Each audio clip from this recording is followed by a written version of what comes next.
Bonjour et bienvenue. Alors, comme promis, nous allons voir maintenant le métamodèle, c'est-à-dire EI21, qui est également un modèle similaire à GPT-3. Et pour démarrer, il suffit de cliquer Get Started. Mais avant ça, hier, j'ai oublié de mentionner encore pour GPT-3, il fait beaucoup d'autres tâches. Par exemple, quelles sont les tâches qu'il peut effectuer? C'est-à-dire la génération des phrases, ou encore, il peut faire des résumés. Copywriting, bon, je ne sais pas exactement ce que ça veut dire. On peut utiliser aussi dans le cadre des chatbots. On peut aussi faire pour la génération des contenus, pour les créateurs de contenus à travers des réseaux sociaux. Ils peuvent utiliser cette fonctionnalité. On peut faire également la classification. Et maintenant,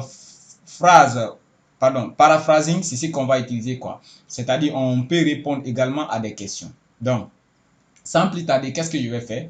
Je vais cliquer sur l'interface Playground pour me rediriger vers l'interface qui me permet de faire les traductions. Et comme on peut le voir, l'interface à peu près, quand on dit c'est le concurrent direct de GPT-3, c'est ça. Vous voyez, toutes les fonctionnalités, la plupart des fonctionnalités de GPT-3 sont similaires à celui-ci également ici. Vous voyez? Donc, comme on peut le constater, on a max compilation length. Ensuite, température est là, comme hier. Il y a d'autres paramètres ici. Donc, comme je l'ai dit hier, par exemple, vous avez vu que certains de mes résultats n'étaient pas pertinents parce que tout simplement, je n'avais pas adapté le paramètre. J'avais juste pris les paramètres et je n'avais pas fait beaucoup de changements. Mais il faut savoir que lorsque vous voulez créer un modèle qui va être déployé et être utilisé par des utilisateurs, vous devez manipuler et adapter vos différents paramètres afin d'obtenir des résultats satisfaisants. Vous voyez? Maintenant, par exemple, ces modèles-là aussi fonctionnent typiquement comme celui d'hier. Regardez, je vais écrire un texte ici, par exemple, what is the difference between data science and data analysis. Là, je pose une question, quelle est la différence entre la data science et data analysis, par exemple? Et comme on peut le voir, what is difference between data science, data analysis? Il dit ici, what is difference between, d'accord, c'est bon. Maintenant, c'est sa réponse quoi? Data science is field. Donc, je m'en fous, je vais laisser la lecture, mais bref, il a donné la réponse comme celui d'hier. Vous voyez? Donc, une fois que vous voyez ça encore, je vais utiliser la même chose qu'hier. Je vais utiliser encore Notebook pour le moment. Donc, pour cela. Alors, on va lancer notre Notebook. Pour cela, je vais venir dans Collab et je crée un nouveau Notebook. Et je vais prendre simplement le code d'hier, c'est-à-dire je remets le code d'hier puisque ça serait, on va faire très peu de changements. Pour cela, je n'ai pas besoin d'installer OpenAI, j'ai besoin juste des dépendances là encore de nouveau. Donc, en attendant que ceci soit fini, je prends encore les imports. Je vais les ajouter dans une cellule séparée, là. J'enlève OpenAI également. Donc, j'importe les deux paquets qui sont en cours d'installation. Ensuite, je reviens prendre ma fonction.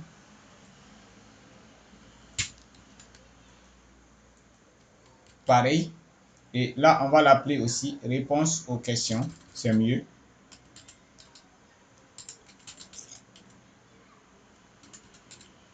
Et ensuite, une fois que je fais cela, je reviens encore. Je prends toujours la partie traduction vers l'audio là. Je reviens vers la série suivante, c'est bon. Pour le moment, je laisse juste tout ce qui est traduction audio, je les mets encore en commentaire. Lorsqu'on arrivera à la fin, on va essayer maintenant de les enlever. Et là, c'est bon. Ma fonction, ça s'appelle réponse aux questions. Parfait. Là, on a passé maintenant input et il va nous répondre ici un texte. Maintenant, comme convenu, on revient dans Playground encore. C'est la même chose qu'hier. Je pense qu'ici, redirect penalty. Alternative token. Bon, qu'est-ce que je vais faire? Il faut cliquer encore sur API. Pour hier, c'est des codes sources, mais ici, c'est API. Quand vous cliquez sur API, comme vous pouvez le voir, vous pouvez cliquer sur ça. Il va vous donner la version JavaScript, tout simplement. Ou, si vous voulez la version Dijon, vous pouvez prendre aussi le Dijon. Donc, moi, je prends toujours Python. Donc, je copie ce code. Je reviens dans mon notebook encore de nouveau. Là. Je remplace simplement le module là. Pardon. Voilà. Je colle ça ici. Et je vais indenter pour faire entrer ce bout de code que je viens de prendre dans la fonction. Parfait. Maintenant, on a indenté, c'est bon. Qu'est-ce que je vais faire encore? Je passe maintenant. Là, il faut enlever OpenAI. Voilà. Et là, je vais traduire maintenant la question en question. Ça, c'est bon. On va dire question EN. Pour dire question en anglais, c'est mieux. Maintenant, je prends la question traduite en anglais. C'est celui-là que je vais passer maintenant à prompt.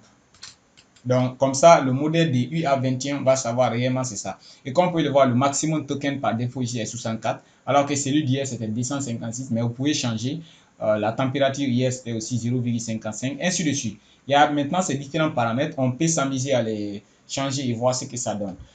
Pour celui-ci également, je vais faire sortir aussi l'importation des requests, puisqu'on utilise ici package request. Voilà, je reviens au début de la cellule, je mets un petit espace. Là, maintenant que c'est bon, il nous demande le token aussi, comme celui d'hier.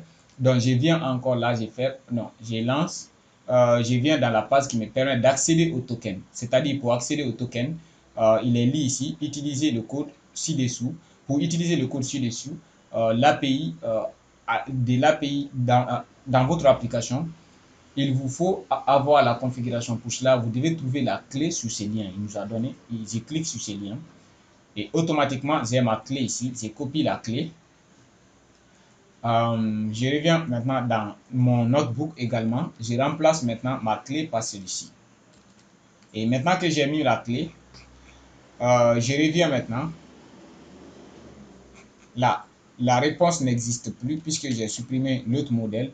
Il faut stocker le résultat de ce modèle-là dans la réponse d'abord pour éviter que l'erreur là, pour faire en sorte que l'erreur là disparaisse. Maintenant que l'erreur a disparu pour celui-ci, on est avec request. Là, c'est bon.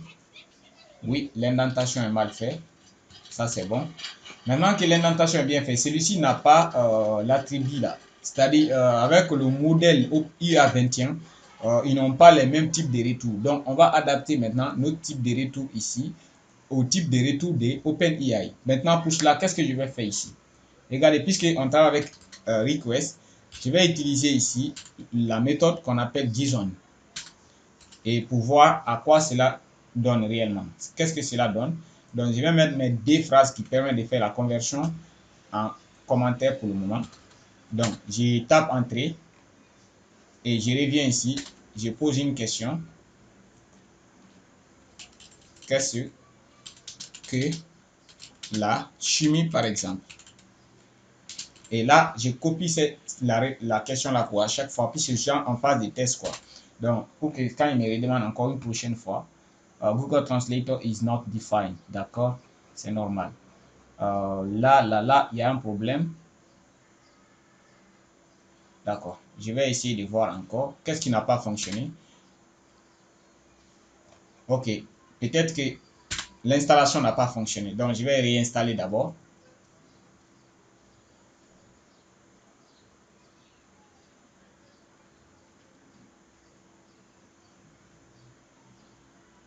Voilà. Normalement, il paraît que c'est bon. Je vais mettre en commentaire maintenant. Et je vais voir l'import encore. Voilà. Cette fois-ci, il n'y a pas de problème dans l'import. Et je continue maintenant. Ça, c'est bon. Je reviens taper entrée encore pour voir. Il me demande maintenant la question. Je pose la question, qu'est-ce que la chimie?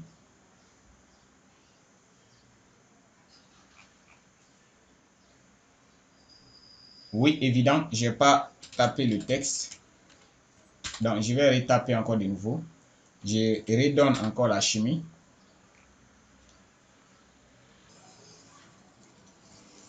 Au fait, lui, disons, package JSON là, lui, il y a un attribut compilation. C'est compliqué de le voir, mais on va chercher. Bon, c'est pas la peine pour ne pas perdre du temps. Je reviens là maintenant, puisque c'est un JSON. Je cherche la clé compilation où il va retourner la réponse quoi. Donc, je tape entrée, je retape encore à nouveau. Je fais rentrer ma question. Et comme on peut le voir maintenant, compilation aussi, c'est un tableau quoi. Bref, compilation là, il retourne un tableau. Quand je remonte vers le début, comme on peut le voir, c'est un tableau. Et dans ce tableau encore, l'attribut data là, c'est là il y a la réponse quoi. Donc, je reviens, qu'est-ce que je vais faire ici? Puisque c'est un tableau, je prends le premier élément de ce tableau. Parce que le premier objet, c'est celui-ci. Et ce premier objet encore, on a l'attribut data. Vous voyez, ce premier objet, c'est un objet JSON également. Donc, il y a l'attribut data. Bon, data. Et là, je reviens entrer et je fais la même chose.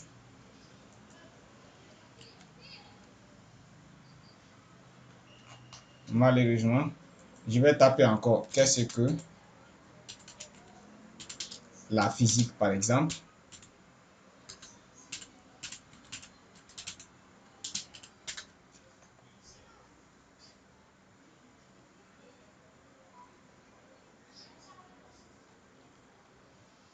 Attends, est-ce que j'avais compilé? Je n'avais pas compilé la fonction. Donc, attention. Ok, je tape ici encore de nouveau. Qu'est-ce que la physique?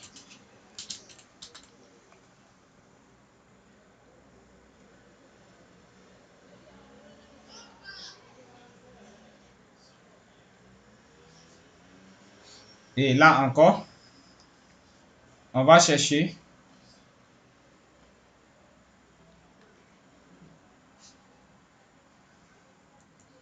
l'attribut texte. On tape entrée, on vérifie qu'est-ce que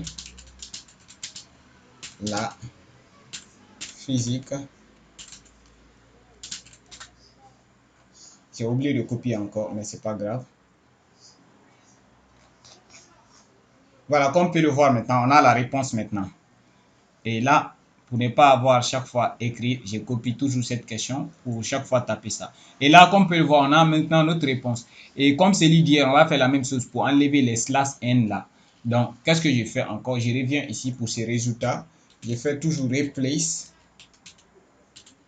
Là, je remplace les anti-slash n encore par les vides. Et qu'est-ce que je vais faire encore? J'enlève maintenant. Je peux traduire la phrase finale là maintenant. Au lieu de laisser la phrase maintenant en anglais et j'ai traduit la phrase en français. Et pour cela, je mets dest puisque ça, la phrase traduite en français maintenant, c'est ça. Et là, je tape encore ma question. J'ai dit, c'est-à-dire, qu'est-ce que la physique cette fois-ci? Et comme on peut le voir, il dit qu'est-ce que la physique? La physique est la science qui étudie la matière et son mouvement dans l'espace, son temps, ainsi que les entités connexes que l'énergie et la force. Vous voyez, l'ancien philosophe grec Aristote, il donne l'année, a écrit un des premiers traités de physique existants appelé Physique, dans lequel il a abordé le sujet tel que le mouvement, la gravité et la vitesse. Et vous voyez, donc ce modèle aussi, comme je vous ai dit, ce modèle parfois est très performant. Donc, qu'est-ce que je vais faire encore? J'enlève le traitement audio. Bon, hier, vous l'avez vu déjà.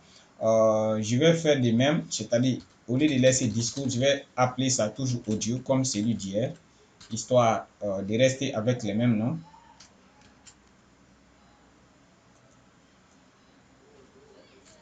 Et je reviens encore, je tape. Cette fois-ci, je veux maintenant la réponse en.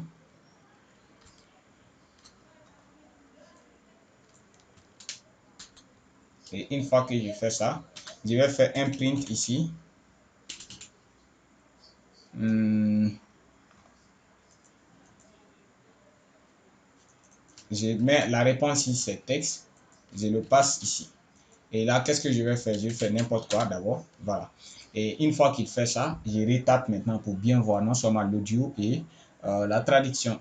La signalisation des II dans les embryons de Xenopus favorise l'expansion de la crête neurale crânienne. Les cellules de la... Donc, je vais reprendre maintenant. Je vais dire, qu'est-ce que, cette fois-ci, je vais poser par exemple, qu'est-ce que là, qu'est-ce que la statistique.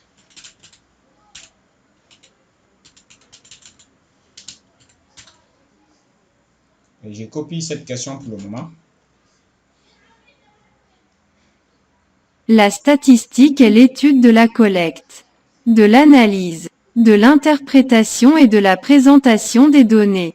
Les statistiques impliquent de prendre des décisions éclairées basées sur les connaissances acquises à partir des données. Pourquoi étudier les statistiques? Les statistiques sont pour tout le monde. Les statistiques sont partout. Les statistiques sont utilisées dans pratiquement tous les domaines de travail. Les statistiques sont utilisées dans la politique, les sports, les voyages, la publicité, les affaires. Vous voyez, je pense que lui, ses réponses parfois sont plus pertinentes que celui d'hier, par exemple. Je vais prendre par exemple, hier, par exemple, voilà, le théorème. Celui d'hier, par exemple, le théorème. On va dire le théorème de Pythagore.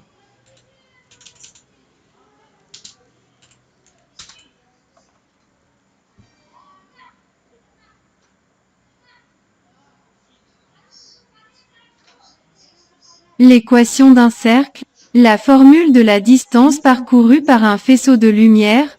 Bien sûr, bien sûr. Mais qu'en est-il du théorème de Pythagore du voyage dans le temps? Ou l'équation d'un cercle qui tombe sur lui-même? Ou la formule de la distance parcourue par un faisceau de lumière? Ce sont toutes des équations réelles qui sont apparues dans une nouvelle étude publiée aujourd'hui. Dans Science Advance, les équations ne décrivent, eh bien, rien. Vous voyez, donc ce sont les combles, quoi. Je vais dire qu'est-ce que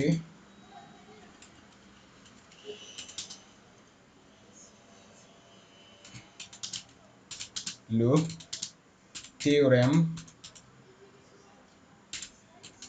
de Pythagore sur les triangles rectangles.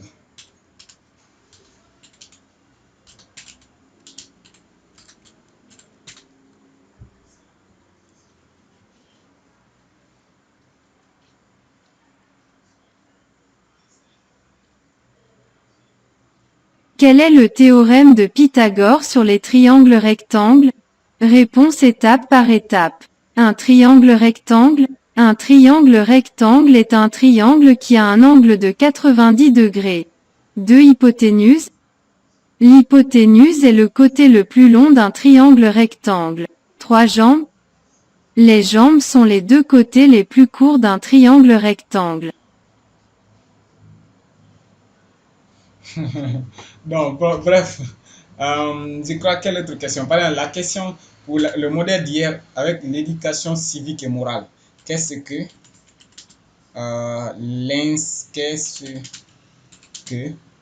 l'instruction civique et morale?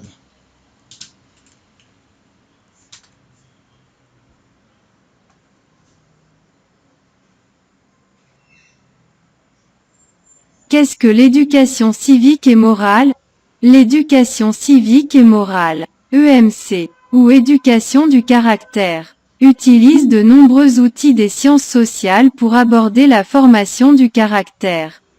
L'éducation civique et morale vise à enseigner aux élèves la responsabilité, l'engagement civique et le caractère moral, ainsi qu'à développer des vertus telles que le respect, l'empathie et la coopération grâce au développement positif des jeunes. Vous voyez? Donc, on dirait que moi, personnellement, je trouve les réponses ici plus satisfaisantes parfois. Hein. Je vais voir, par exemple, qu'est-ce que le leadership, par exemple. Qu'est-ce que le leadership?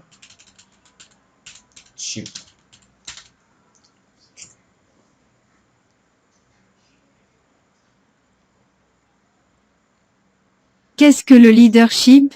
On dit souvent que le leadership, c'est l'influence. Dans notre environnement mondial actuel, l'influence que nous avons sur le monde qui nous entoure devient de plus en plus importante. Le leadership est un processus, pas une position. Cela implique l'influence, la motivation, l'inspiration, la vision, la communication, la résolution de problèmes, la constitution d'équipes et la capacité de négocier et de persuader les autres. Le leadership est une compétence qui peut être développée et atteinte par. Par exemple, je vais voir maintenant qu'est-ce qu'une cellule. Qu'est-ce qu'une cellule biologique pour le moment. Là, hier, la réponse de l'autre était pas mal, mais c'était pas du tout cool. Je vais voir ce que lui va donner aussi comme définition. Qu'est-ce qu'une cellule biologique? Qu'est-ce que la cellule biologique? UHV, une introduction très courte et agréable. Mais vous n'avez pas mentionné quelle est la différence fondamentale entre une cellule végétale et animale. Vous n'avez pas mentionné certaines caractéristiques essentielles de la cellule végétale. Pouvez-vous me fournir les détails connexes de la cellule végétale? Quel type de cellule est? Vous voyez, là, lui, déjà, il me demande quoi, comment je dois reformuler pour avoir plus de renseignements. Par exemple, je vais dire, par exemple, quelle est la différence entre une cellule végétale et animale. Ça, je vais poser ça, je vais lui poser ça comme question, puisque c'est lui qui me demande de reformuler ma question. Et je reformule la question, je lui donne.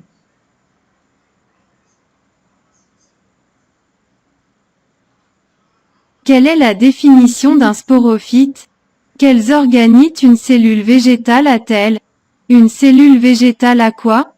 Quel organite une cellule animale a-t-elle? Quelles sont les deux principales différences entre les cellules végétales et animales? 1. Les cellules végétales ont une paroi cellulaire et une cellule animale a une membrane cellulaire. 2. Les cellules végétales ont des chloroplastes et les cellules animales ont. Vous voyez? Donc, comme on peut le constater, je pense que c'est ce modèle-là que nous allons intégrer dans notre chat. Donc, arrivé là, on va se limiter ici. Et le coup prochain, on va essayer d'intégrer maintenant cette fonction à notre chatbot. Donc, je vous remercie pour votre attention et on se reprend une prochaine vidéo.